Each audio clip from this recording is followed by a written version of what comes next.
On a des réseaux qui sont à proximité de ce côté-là de la rue, du côté pair.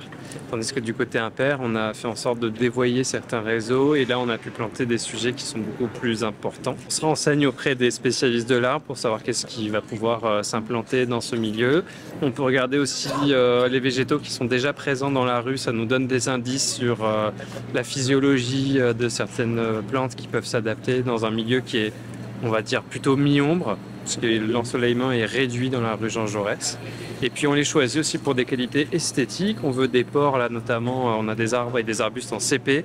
On veut des pores qui s'étalent pas trop, mais qui quand même vont occuper l'espace aérien. Il faut que ça apporte une aménité paysagère. C'est une plante qui s'intègre bien dans son environnement, tout simplement. Ça va pousser encore, on a choisi pour que ça monte entre 5 et 8 mètres maximum. Et de ce côté-là, on a choisi pour que ça monte entre 4 et 6 mètres de hauteur. Voilà.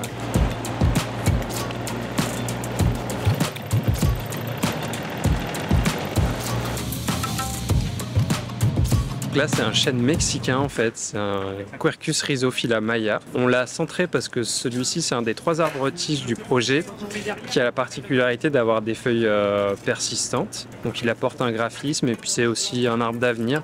Donc là, c'est pour ça que ces fosses, on les a fait suffisamment larges pour que surtout les racines puissent bien s'implanter dans le sol. Ça nous garantit quelque part que les végétaux pousseront dans des bonnes conditions.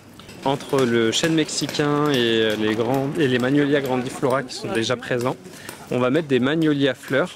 Donc ça viendra égayer la rue et apporter quelques fleurs.